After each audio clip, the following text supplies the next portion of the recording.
Hello, everybody! It is Rocco, your boy, coming at you again with another Age of Sigmar video. In this Things That Scare Players series, we're going to be doing things that scare Kharadron Overlord players. The steampunk dwarfs kind of end up being hot and cold depending on where the points are and whether the new book has come out on shooting you to death, teleporting around the table, scaring you, or hitting like a, well, wet fart. But we have a Worlds player here to go and tell you the ins and outs of what is the army, what are their bad matchups, if there are any, and also, as the KO player, say you run into one of those bad matchups, what do you do? And we can also touch on that new Army of Renown. And here is my guest from the Die is Cast. We have Nick. Say hello, Nick. Howdy, thanks for having me. Excited to spend some time talking about Kharadron Overlords. They're Yeah. an army I've really enjoyed playing since 2nd edition, and they've gone through a lot of changes since then. And as you mentioned, they've got a lot of highs and lows. Mm-hmm. They're an army that really lives and dies by their FAQs and the changes they end up getting Yeah. over the course of time. And we've seen that in the meta. Sometimes they're oppressive, sometimes they're really, really struggling. Yeah. And right now, they're actually kind of in a good middle spot, but that isn't always the case. Which is very cool. They also have my favorite once per game artifact too, with the phosphorus bomblets. Oh yeah, Because it's a lot of fun. I've just had that pop off again. I was cheering my friend on when he was using them against me.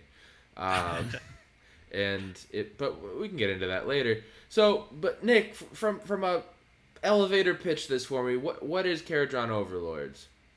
So Kharadron Overlords is very well known for its Alpha Strike shooting potential. Mm-hmm. And that's the way most people have learned to interact with the army, both Okay. from playing it and playing against it point of view. That's what people are most familiar with. And it doesn't necessarily need to be that. It doesn't necessarily need to be only that. But Okay. that's the identity that it's kind of gathered since its inception, because it has the tools to play in that way. Mm-hmm. And when you look at the book, a lot of things are pushing you that direction. Not exclusively that direction, like I said, but you feel it in the book. And that's the thing that people remember the most, I think, from when they're playing against Kharadron Overlords, is those times when it comes in, the stars align, Yeah. and the amount of damage that it's been able to put out in some incarnations is really just off the charts. And people really Oh remember yeah. those negative experiences they have playing against Kharadron, where they lose their entire army in a double turn, and Yeah. that's what sticks in people's minds, right? Oh But it yeah. can be a lot more than that. This is an Which is army that great. has. Go ahead. I'm saying it's great. Yeah, there's so many more playstyles that have been opened up recently. It's not just bringing like an ironclad and just thunderers into that, and then it's teleporting around as the clown car, as its many iterations, right? Yeah, 100%. That's what people think of a lot of the time. Mm-hmm. But this is an army that has some of the best mobility tricks in the game, and that really makes up for troop choices that are very immobile. Yeah. It's an army that has some of the best ability uh, to interact with your opponent during their movement phase. Mm-hmm. Uh, your ability to redeploy into boats and things like that. It's got some Yeah. of the best unleash hell potential in the game, so your opponent is constantly having to worry about that. Yeah. And it's an army that can really reposition itself almost entirely in a lot of cases from one side of the board to another. One of the things that I really like about the army is that I can set up on one side of the board, Mm-hmm. force my army to commit that direction, and then Yeah. radically reposition in a different way, in a way that most armies can't. If you especially don't think of dwarf armies being able to do this, where No, you've never. got 4-inch movement and suddenly you're all the way across the board. Most armies Faster, can't deal with that. faster than an elf, man. It's crazy. I A don't know hundred what to. percent, yeah. Ah, and yeah, Uh, and one thing that I've said on this channel for, God, 2 years now, movement wins games. Absolutely. It's Your ability to stacked. dictate where you're at wins games. Yep. Uh, Now, it does have a lot of weaknesses. This is an army that also Okay. really struggles on board presence in general. Yeah. You Okay. have, Okay. Go on with these weaknesses. I'm not sure, writing down a book of grudges to turn you. I mean, notes, show notes. Go on. it's a very elite army. Mm-hmm. You don't tend to have a lot of presence on the board, And because the way you depend on your boats for mobility and the way you depend on them to get you around, you end up having a lot of your foot presence, a lot of your bodies inside the boats Okay. where they're not fighting for objectives.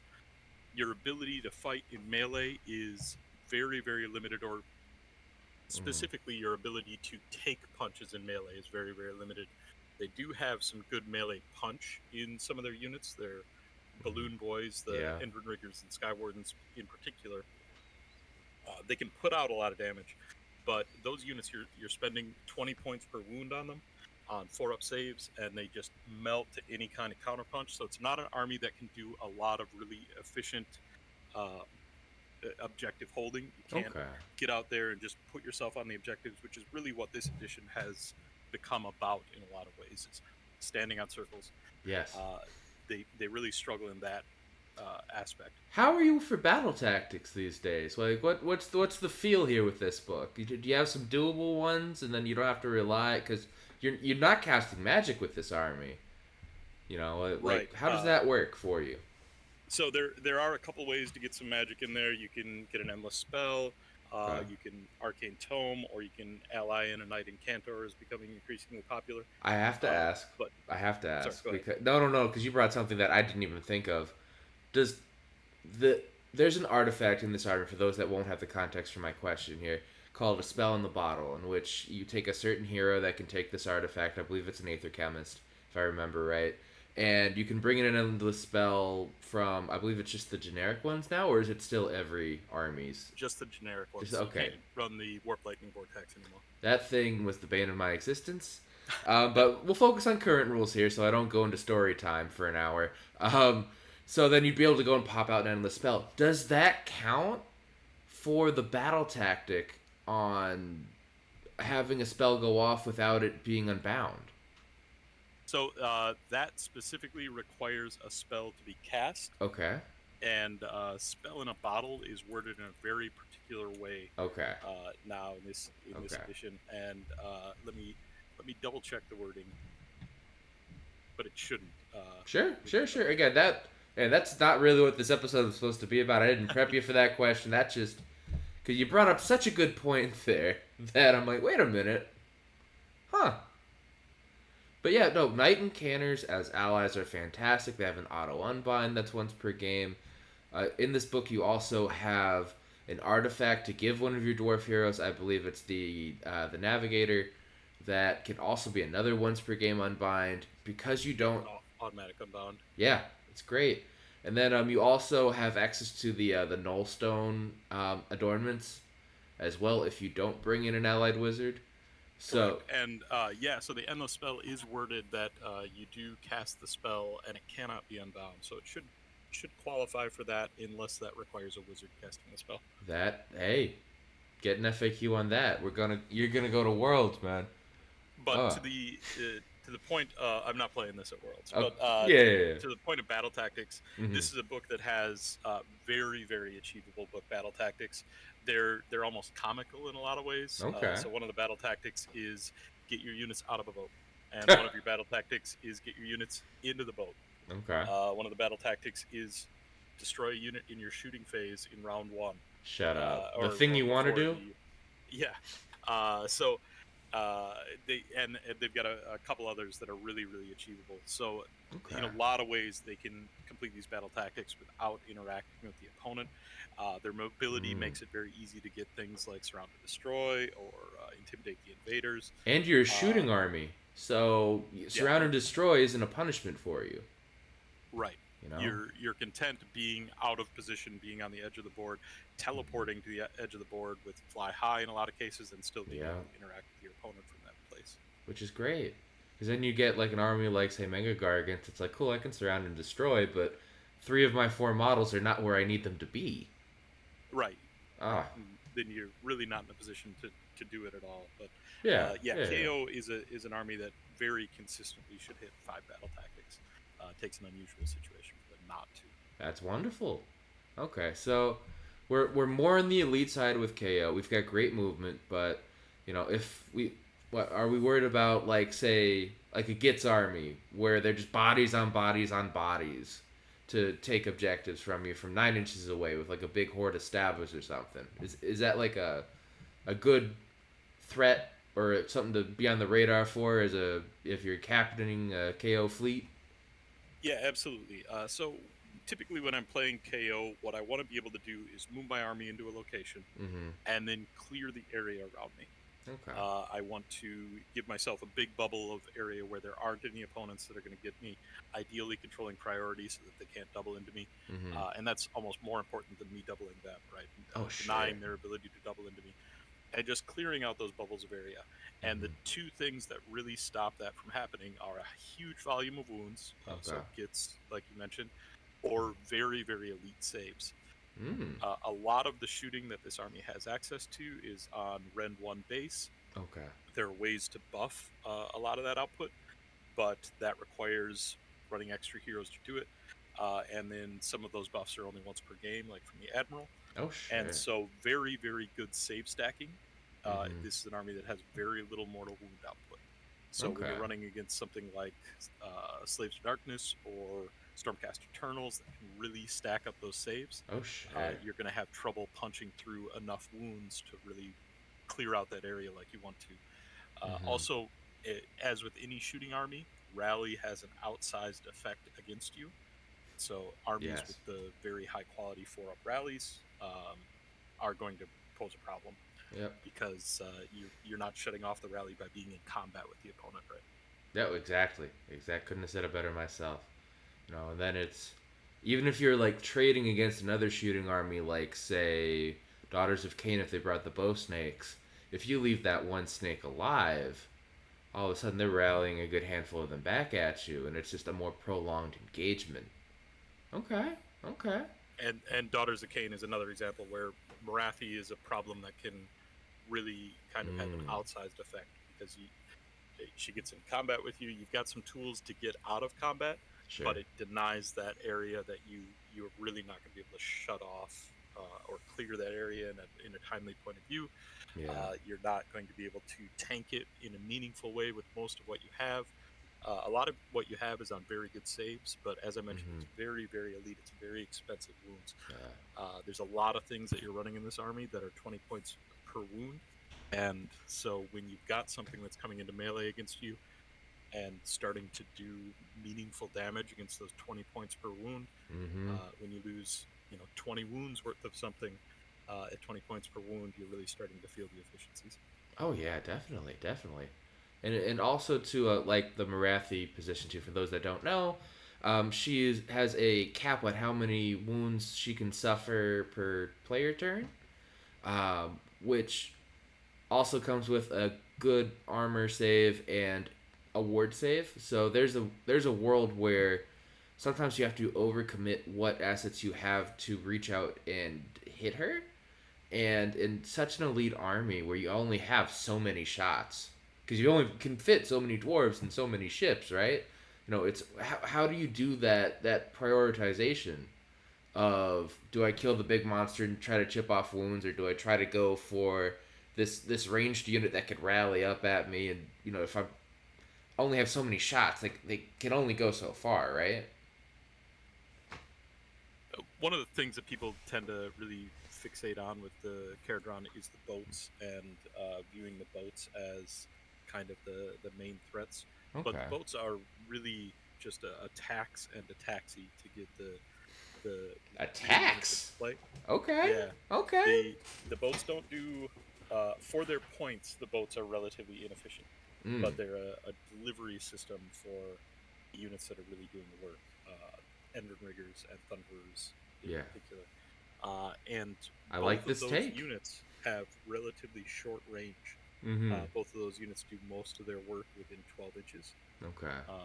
and with some reach beyond that, but most of their work comes within 12 inches. And so having a priority target that your opponent can keep back further than that can really put you in a difficult position. You can get Mm-hmm. anywhere on the board, but you can't necessarily reach over things to shoot the things you really want to in a meaningful way.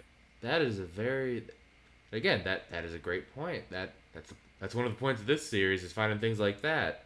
So then you're just like looking out for even if an army just has a bunch of cheap.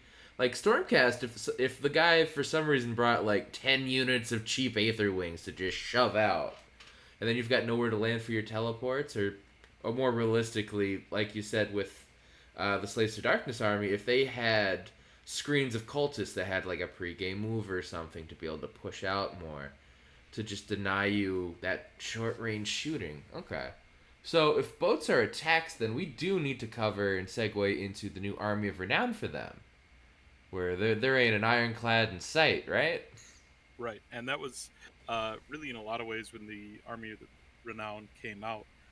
So it restricts you to only gun haulers and thunderers, Yeah. but that's not really a hindrance because it got rid of the need for the bigger boats by letting your gun haulers carry the big units of thunderers around, and so Yeah. it was doubling up on the efficiency you were getting.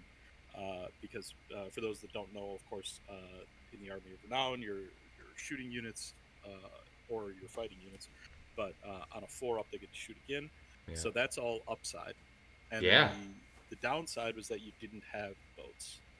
Uh, but then the gun haulers could carry your units around. Which is great, and Well, well, what? carrying a unit of 15 Thunderers with a 170 point boat is a lot better than carrying a 15 block of Thunderers with a 500 point boat.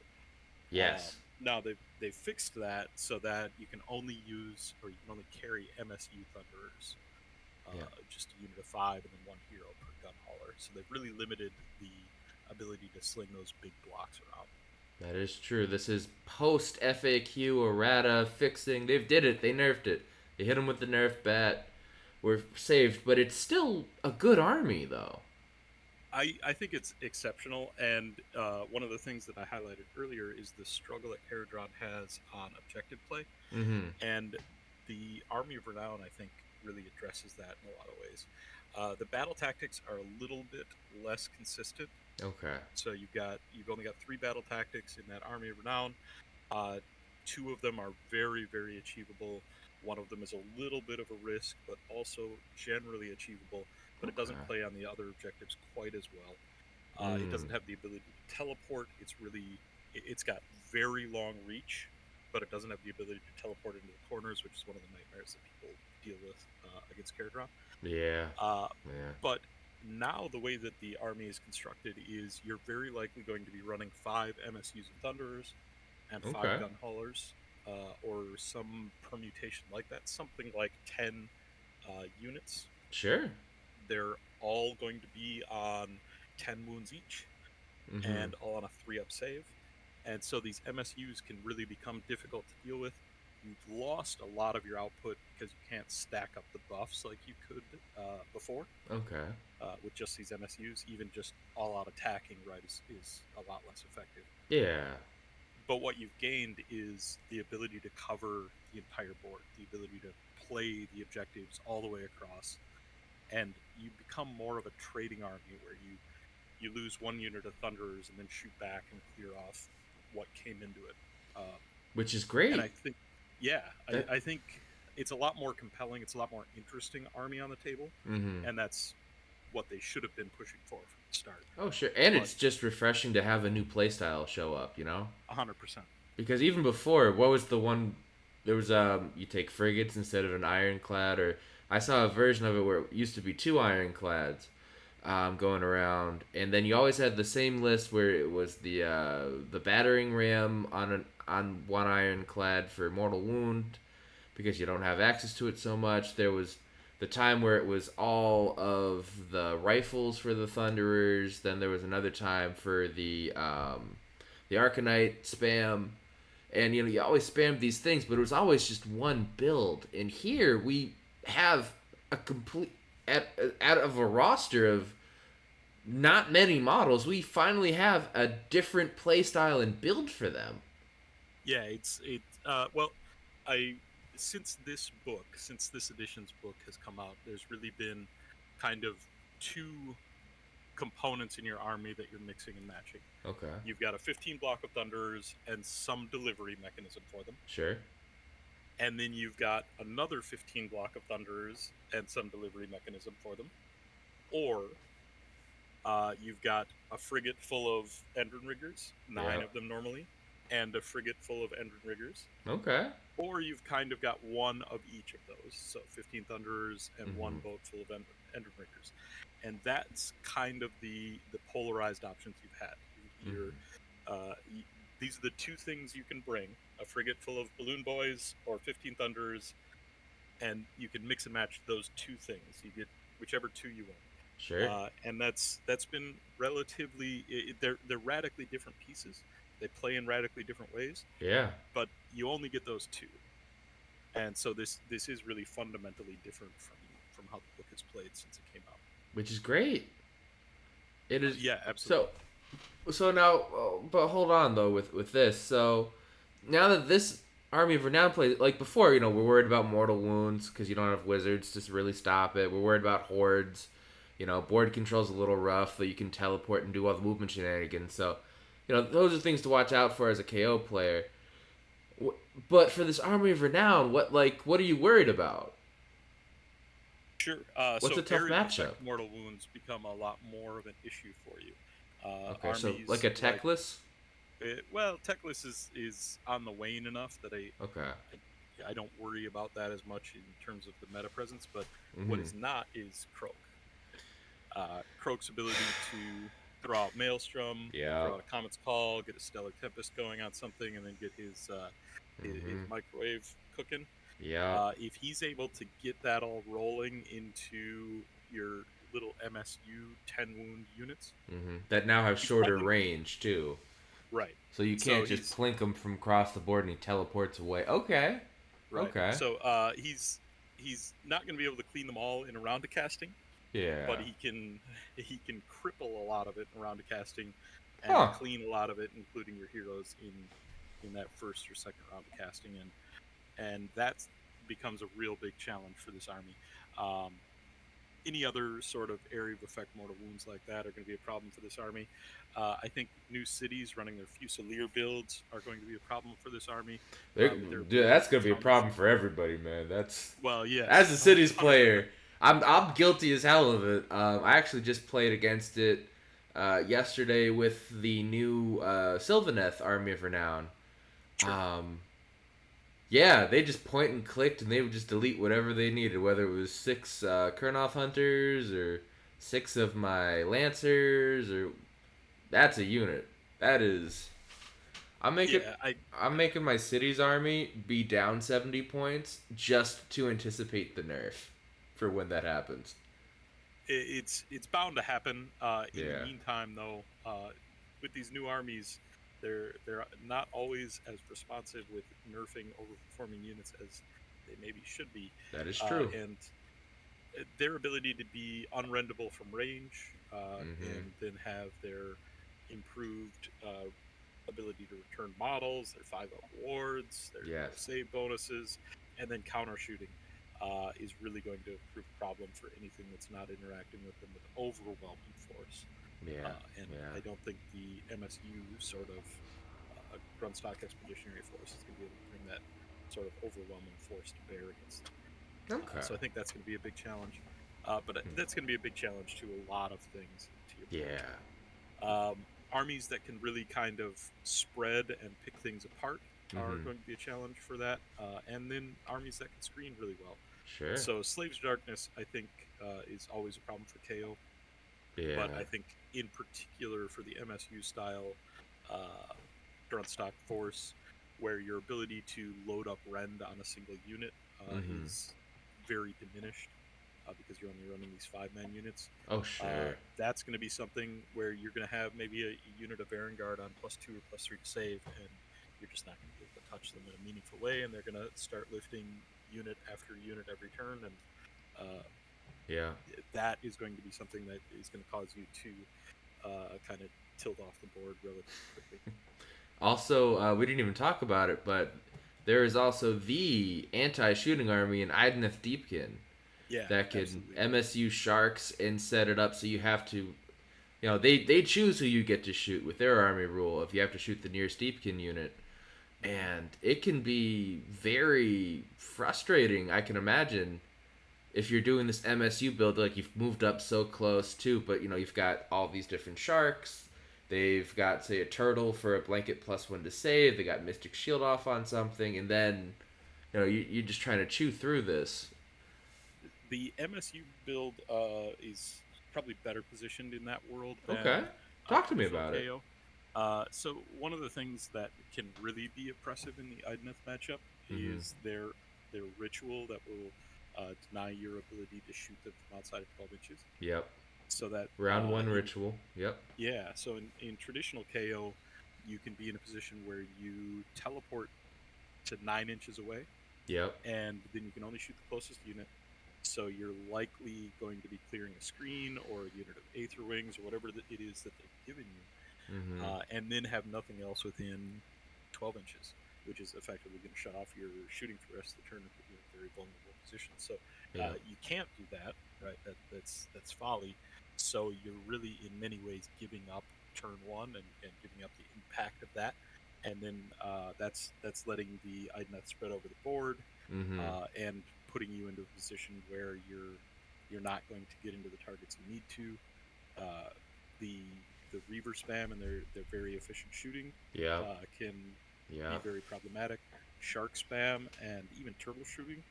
Uh, when you really math out the damage that sharks and turtle shooting can do, um, it's at least comparable with KO, and KO can afford to lose a lot less. So um, Very true. I've been in Idoneth matchups where the Idoneth players simply outshot me as Kharadron, which can be not where you want to be, obviously. Yeah. Yeah. But the regiment, the Army of Renown, Yeah. Bringing this back. We'll get to the yeah. positive. So the Army of Renown interacts differently in the movement phase and can present itself a lot more closely Okay. because of how the gun haulers move units. And so you're often Yeah. not setting up outside of 9 inches. You're often setting up, maybe 5 inches away from the front screen or the target, and you're able to reach more in that 12-inch ritual turn. Um, Which is great. and you're just able to spread out on the board a lot more, Mm-hmm. so that you can better position pick your targets in later turns. Yeah. You gotta love good mobility tricks and abilities. It's yeah. That's There's nothing worse that for a 15 block Thunderers to only be able to shoot a unit of Aether Wings, right? But I'm if guilty of you, that.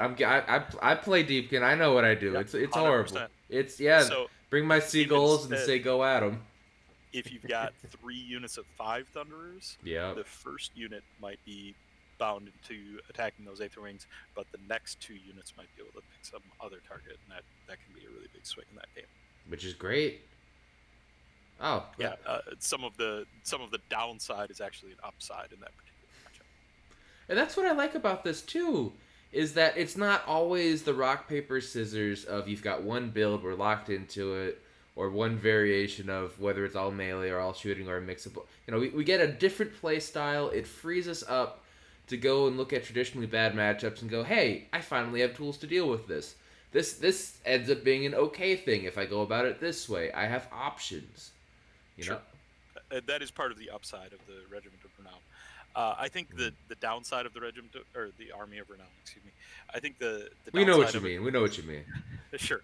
The downside is that it really leans into a unit that was already probably overrepresented in the book, um, Yeah. and so Yeah. people are tired of getting shot by Thunderers. Thunderers are a clunky unit to use. They have 4 to 5 shooting profiles, Mm-hmm. and so just rolling through their shooting attacks can be very tedious. When you now split that up into MSU, so you've got potentially 5 of those units doing 5 shooting profiles each, Huh. and potentially having to do each of them individually. Uh, Yeah. if you Now that you mention it.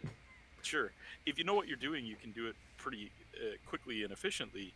But it's something Mm-hmm. that your opponent has to sit through, and it can become incredibly tedious for your opponent, especially if you catch a couple of those 4-ups, because now Yeah. these 5 units are shooting 7 or 8 times total, and then your gun haulers are shooting, and your heroes are shooting.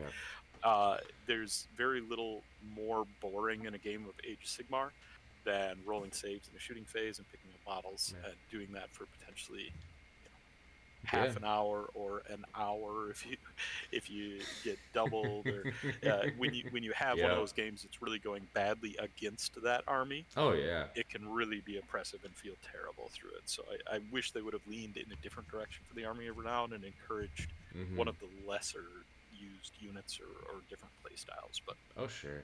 Then it's a game of 40K at that point. right, Uh, and and there's none of us want that. no, not at all.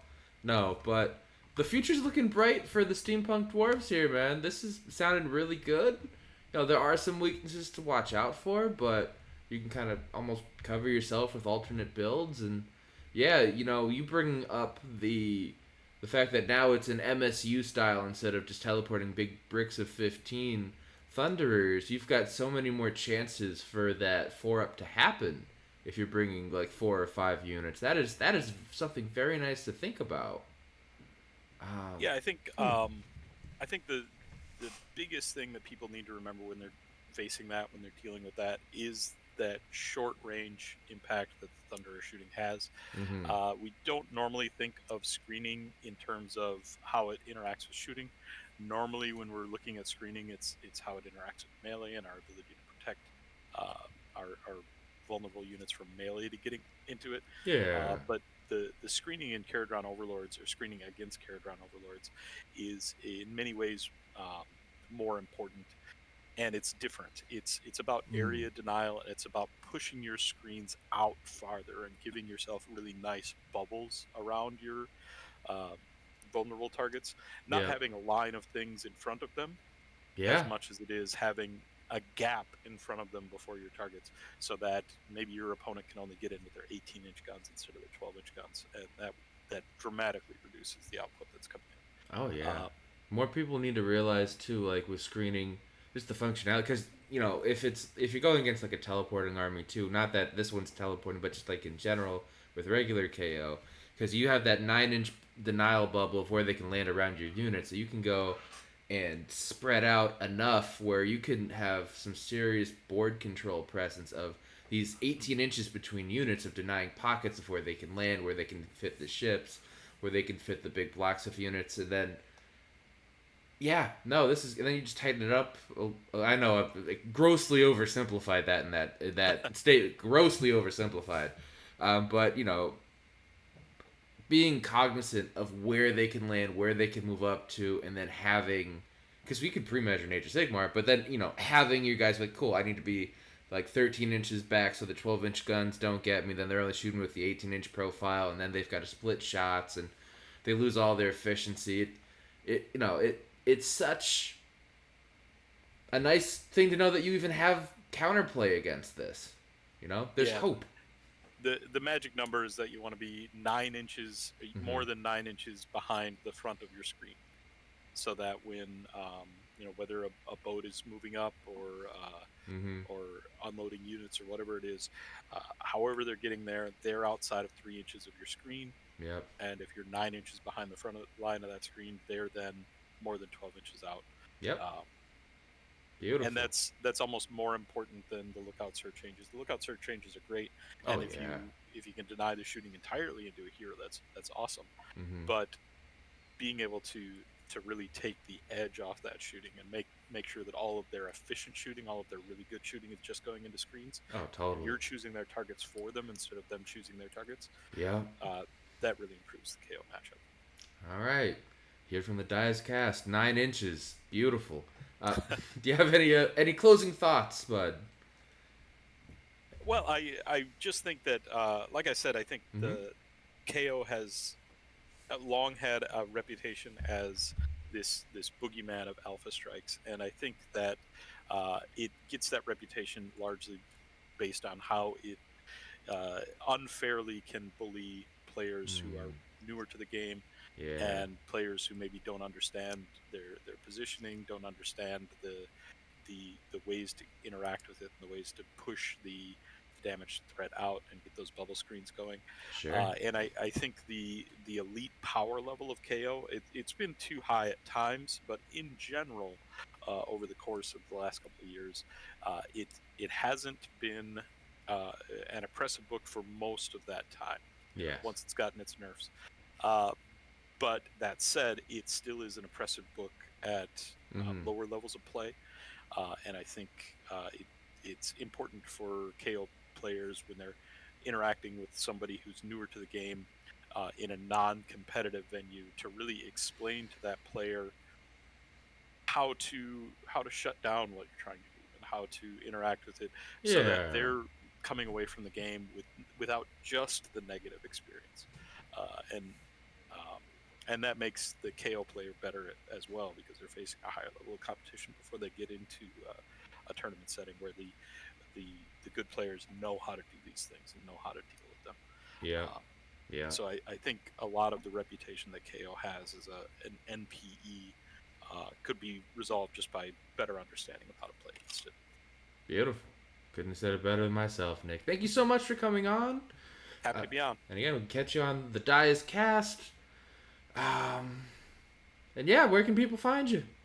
Yeah, so youtube.com/the Dies Cast Mm-hmm. is our channel. We've It'll be been in the there doing. description. Yes, thank you. Yeah, no problem. Been there doing battle reports for a couple of years now.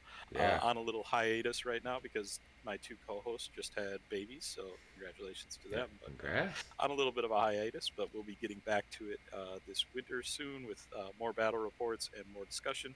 Oh, sure. And one of the videos that we'll have very soon on the channel will be us recapping a couple of recent tournaments and my experience at the World Championship, which will be coming up very soon. Yeah. I won't be playing Kharadron Overlords there, most likely. I'm Mm-hmm. leaning in a different direction, Sure, but sure.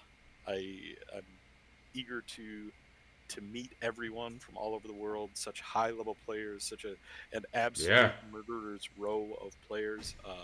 I I don't belong there, and they'll be able to teach me an immense amount about the game, and I'm looking forward to it. You learn more when you lose than when you win because you're like, oh, cool, that works. I could do that. Oh, wow. But I need to watch out for by this.